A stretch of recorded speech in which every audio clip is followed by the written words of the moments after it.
नको बोलू, कट कर मध्ये सगळं डिलीट करते. केलं. नमस्कार, कसे आहात सगळेजण? मजेत ना? मला जरा इन्फेक्शन झालंय, जरा डोकं दुखते वगैरे, ठीक आहे. पण आता सगळे माझी कामं वगैरे झाली आहेत, भांडी वगैरे घासून झाली, कपडे धुवून झाली. काल लाईट नव्हती, आज लाईट आली, म्हणजे होती लाईट पूर्ण वेळ. त्यांचं काय काम असतं तेव्हाच ते बंद करतात, असं कधी बंद करत नाही ते. मुद्दामून लाईटी नाही लावलं का, आता तुम्हाला दाखवायचं होतं मला की घरामध्ये आमच्या किती अंधार पडतो. तिकडे बेडशीट टाकले ना बाहेरच्या दिशेने, तर त्याच्यामुळे तिकडे हॉलमध्ये जरा अंधार पडतो. तर ते थोडेसे हडकले ना तर मग घरामध्ये पटकन सुकून पण होतील हवेमध्ये. आता मशीनमध्ये काही सुकूनच निघतात, फक्त बाहेर जरा हवा दिली ना तर मग घरातही पटकन सुकून जातील मग संध्याकाळपर्यंत. आता काहीतरी मला वाटतं 1:30 वाजलेत, 1:30 का 2 वाजलेत आता घड्याळामध्ये. आता मार्केटला जायचं होतं मला दुपारी, पण म्हटलं मशीन पहिल्या आधी करून घेते. 2दा मशीन लावली आज. आता मग ते आपलं काय बोलतात, काल लावली नाही त्याच्यामुळं मग डबल कपडे निघतात. आणि मग आज 2दा मशीन लावली, बेडशीट पण होते, मग ते पण करून घेतलं. मग सगळंच एकदमच करून घेतलं. बरं वाटतं कपडे इकडे धुवून वगैरे सगळं हे केलं ना तर मग टेन्शन नाही. आज संध्याकाळी मी काय बनवते ना तेही तुम्हाला दाखवेल. चला मग संध्याकाळीच भेटूया. चला आता संध्याकाळ पण झाली, मी मार्केटला पण जाऊन आली, शॅम्पू घेऊन आली, अजून डोकं दुखतं ना तर गोळी पण घेऊन आली होती मी. भाजी बिजी आणली मी, उद्या काय बनवायचं वगैरे म्हणून मी ते सगळं घेऊन आली. मेन म्हणजे पाऊस नाही लागला मला, नाही तर मग छत्री घेऊन गेली होती मी, पण पाऊस नाही लागला. म्हणजे चल जाऊन दे, बरं झालं. नाही तर छत्री, सामान, त्या सगळ्या गोष्टीचा ना लय वैताग येतो चालायला. पण आता ना मी सगळं घेऊन आली आहे, म्हणजे आता उद्या खाली उतरायला नको सारखं सारखं. आणि पावसाचा ना लय चिकचिक पण वाटते बाहेर, असं चांगलं नाही वाटत. काय करायचं आता, मी तुम्हाला दाखवते. आता ह्या बाजूला मी अंडे उकडत घातले. आज खूप दिवसांनी मी अंड्याचं कालवण बनवते. लालसर बनवणार आहे, काळं नाही बनवणार आहे.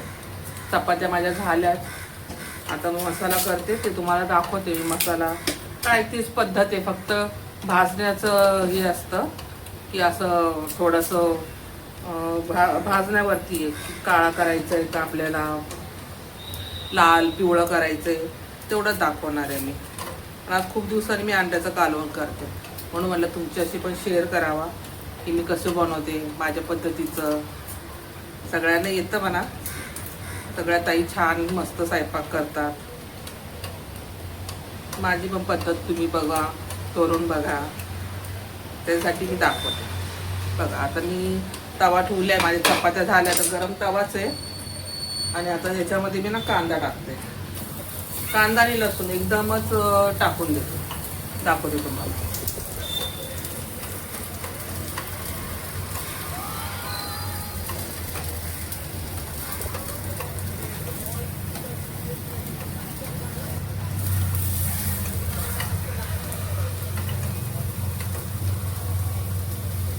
हे बघा, कांदा आणि लसूण एकदमच टाकला मी. याला फक्त ना असं थोडंसं हलकंसं सोनेरी होऊन द्यायचं, थोडंसं तेल टाकायचं आता याच्यात.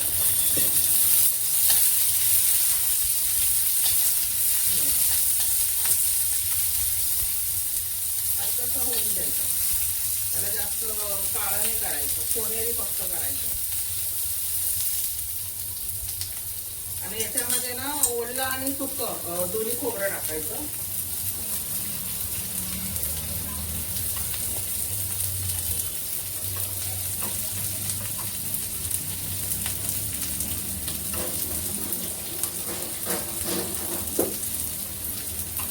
ते बघा, ओलं आणि सुकं दोन्ही खोबरं टाकलं मी. माझ्याकडे ओलं आणि सुकं ना, म्हणजे ओलं खोबरं मी एक नारळ आणूनच ठेवत असते. फ्रीजमध्ये ठेवल्या ना तरी चालतं, ते खूप दिवस जातं, खराब होत नाही.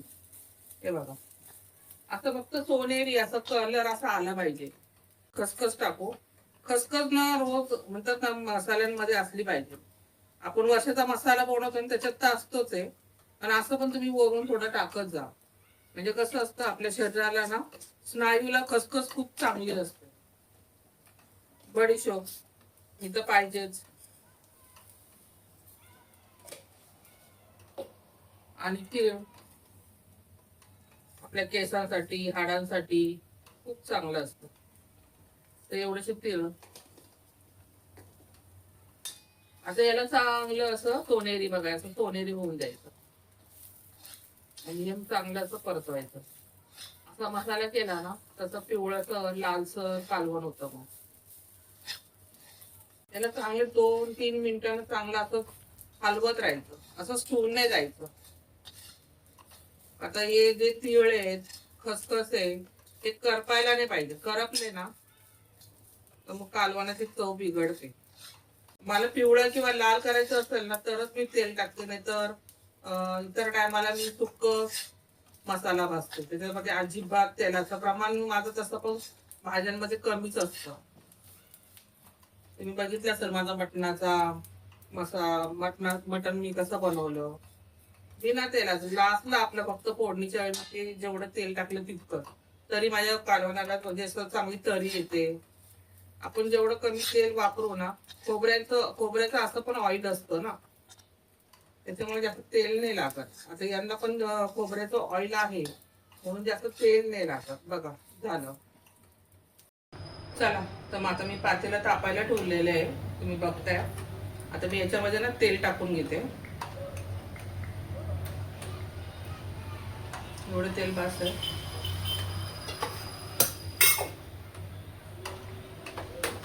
आता याच्यामध्ये डायरेक्ट तुम्हाला कढीपत्ता टाकायचं असेल ना तर कढीपत्ता पण टाकू शकता, पण मी नाही टाकणार आहे. मी डायरेक्ट आता हा मसाला टाकते.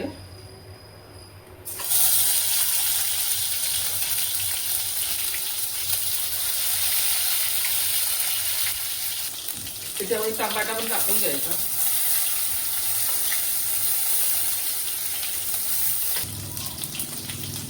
लाल तिखट टाकायचं.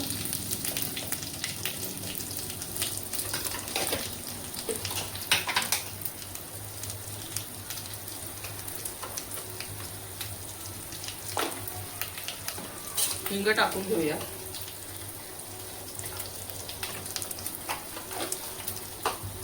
आणि गरम मसाला,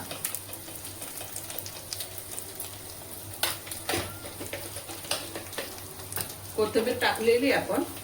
थोडंसं ना धनिया पावडर टाकते आणि मीठ.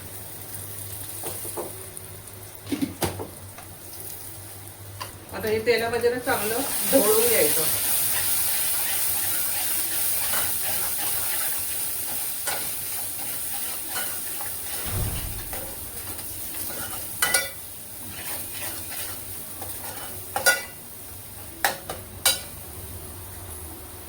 काय आलंच का पाऊस लागलेला? हे बघ मी कसं लावतो. बघा आता तेल सुटले आता आपल्या मसाल्याला, दिसत असेल तुम्हाला. आता मी पाणी टाकते. पाणी कोणतंही टाका, थंड गरम.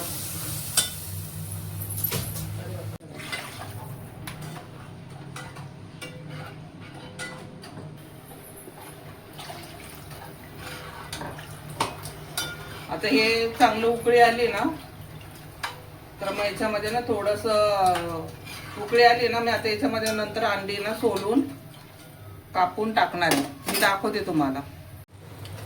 चला बघा कालवण कसं दिसतं.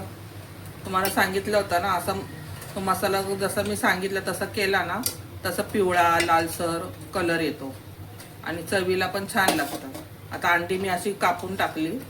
काय काय लोक फ्राय करून टाकतात, ते मला नाही आवडत. मला असं कापून टाकले ना तर छान लागतं, किंवा किसून वगैरे पण टाकू शकतात, असं काही हे नाही. त्या पद्धतीने एक दिवस करून बघा, म्हणजे तुम्हाला चव कळेल अंडा करी किंवा अंड्याचं कालवण कसं बनवलं जातं. हे बघा कालवणाचा कलर कसा वाटतो, छान वाटतो ना. तुम्ही पण एक दिवस करून बघा तुम्ही सांगितलेल्या पद्धतीने, म्हणजे तुम्हालाही आवडेल ही बनवलेली पद्धत. आणि कमेंट करून सांगा.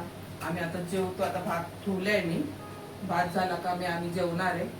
आणि पावसाचं वगैरे तुम्ही काळजी घ्या, तब्येतीची काळजी घ्या आणि स्वस्त राहा, मस्त राहा. भेटू आपण उद्या. नमस्कार.